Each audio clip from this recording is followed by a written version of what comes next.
اعوذ باللہ من الشیطان الرجیم بسم اللہ الرحمن الرحیم بل اتبع الذین ظلموا اہواءہم، حقیقت یہ ہے کہ ان ظالموں نے اپنی خواہشات کی پیروی کی ہے بغیر علم، بغیر کسی علم کے، بغیر کسی سند کے۔ فمن یہدی من اضل اللہ، تو کون ہے جو ہدایت دے گا اس کو کہ جس کو اللہ نے بھٹکا دیا؟ یعنی اللہ تعالیٰ ان کے ضلالت کا فیصلہ کر چکا ہے کہ ان کی مہر تصدیق اللہ کی طرف سے ثبت ہو چکی ہے۔ وما لهم من ناصرین، اور اب ان کے لیے کوئی مددگار نہیں ہے۔ فاقم وجہک للدین حنیفا، یہ آیات بہت اہم ہیں جو آ رہی ہیں آگے، اور دین کا جو اصل روح ہے اور اس کی یعنی جو جڑ اور بنیاد ہے۔ فاقم وجہک للدین حنیفا، تو قائم رکھو، سیدھا رکھو اپنے چہرے کو اللہ کے دین کی طرف، حنیفا، یکسو ہو کر۔ یہ توحیدی شان ہو کہ میری اطاعت، ان صلاتی و نسکی و محیای و مماتی للہ رب العالمین، جیسے حضرت ابراہیم نے فرمایا تھا انی وجہت وجہی للذی فطر السماوات والارض حنیفا وما انا من المشرکین۔ اب ہر چہار طرف سے اپنی توجہات کو کاٹ کر ذات باری تعالیٰ پر مرکوز کرو۔ فاقم وجہک للدین حنیفا فطرۃ اللہ التی فطر الناس علیہا، یہی وہ فطرت اللہ ہے جس پر کہ اللہ نے انسانوں کو پیدا کیا ہے۔ انسانوں کی تخلیق اسی پر ہوئی ہے۔ ہر بچہ جو ہے نسل انسانی کا وہ فطرت سلیمہ لے کر آتا ہے، بعد میں اس میں جو گڑبڑ ہوتی ہے اس کے ماحول کی وجہ سے، اس کے والدین جو بھی اس کو سکھا پڑھا دیتے ہیں، جیسا کہ حدیث ہے کل مولود یولد علی الفطرہ،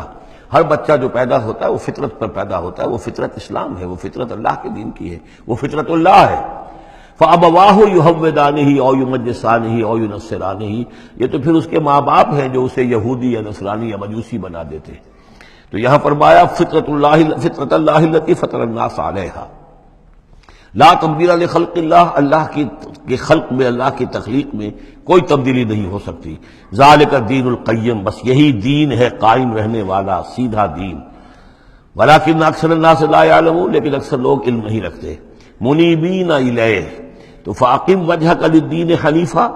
اسی کے ساتھ کنٹینویشن سمجھیے، منیبین الیہ، اور چونکہ پہلے واحد کے صیغے میں تھا تو حضور سے خطاب تھا، لیکن جیسا کہ میں نے آپ کو بتایا ہے کہ حضور سے خطاب بھی ہوتا ہے ان مکی صورتوں میں، تو گویا کہ امت سے ہو رہا ہے، تو یہاں وہ جمع کا صیغہ ہو گیا کہ اپنے چہرے اللہ کے دین کی طرف یکسو ہو کر سیدھے کر لو، منیبین الیہ، اسی کی طرف رجوع کرتے ہوئے، واتقوہ، اور اس سے ڈرو، وَأَقِیمُوا الصَّلَاةَ وَلَا تَکُونُوا مِنَ الْمُشْرِکِینَ، اور نماز قائم کرو، اور دیکھو مشرکین میں سے نہ ہونا، مِنَ الَّذِينَ فَرَّقُوا دِینَهُمْ، جنہوں نے اپنے دین کو پھاڑ ڈالا۔ فرق جو ہے کاٹ دینا، توڑ دینا، کل فرق کا طود عظیم فرقنا بکم البحر، یاد کرو جب کہ ہم نے تمہارے ساتھ سمندر کو پھاڑ دیا تھا، وَإِذْ فَرَقْنَا بِكُمُ الْبَحْرَ فَأَنْجَيْنَاكُمْ وَأَغْرَقْنَا آلَ فِرْعَوْنَ وَأَنْتُمْ تَنظُرُونَ۔ فرق کیا ہے؟ پھاڑ دینا۔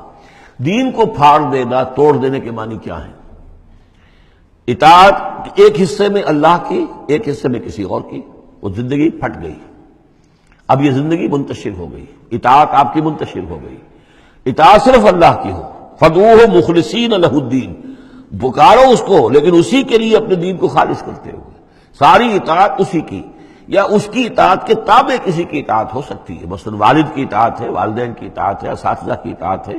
حکمرانوں کی اطاعت ہے، اگر وہ اللہ کی اطاعت کے خلاف نہ ہو، اللہ کی اطاعت کے اندر ہے کوئی حرج نہیں، جس کی چاہو بات مانو، والدین کی مانو، اساتذہ کی مانو، اپنے پیروں کی مانو، جس کی چاہو مانو، حکام کی مانو، بشرطے کہ اس سے اللہ تعالیٰ کا کوئی حکم نہ ٹوٹتا ہو۔ لا طاعۃ لمخلوق فی معصیۃ الخالق،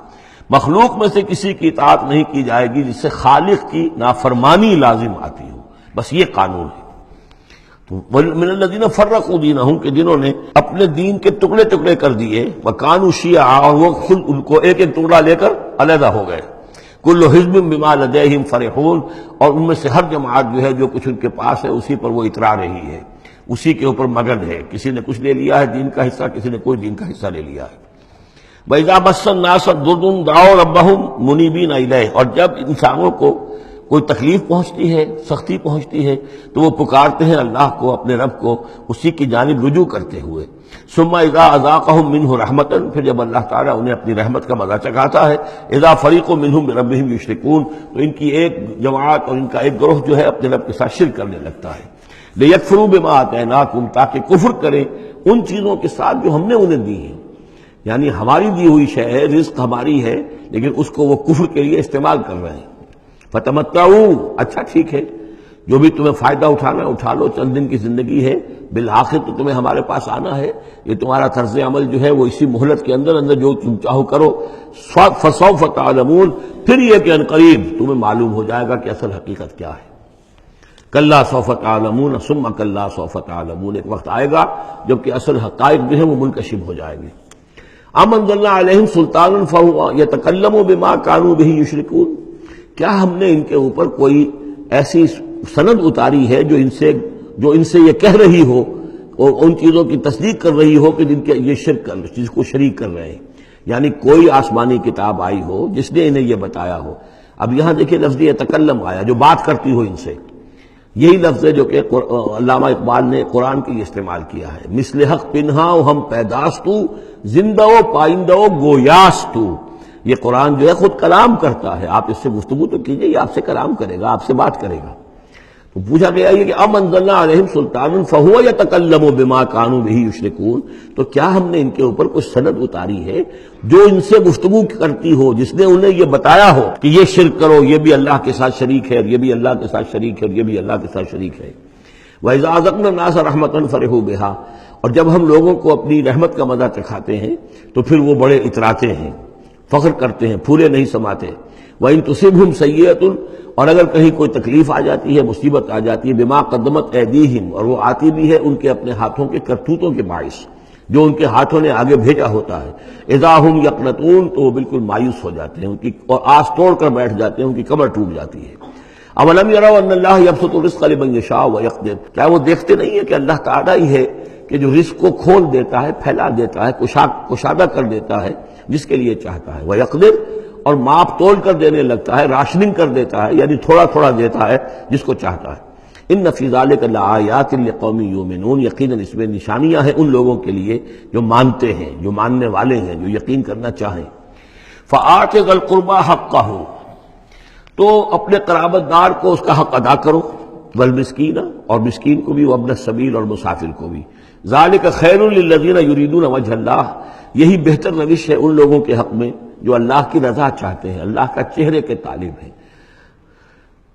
وَأُولَٰئِکَ هُمُ الْمُفْلِحُونَ، اور یقین یہی لوگ ہیں کہ جو فلاح پانے والے ہیں۔ صدق اللہ العظیم۔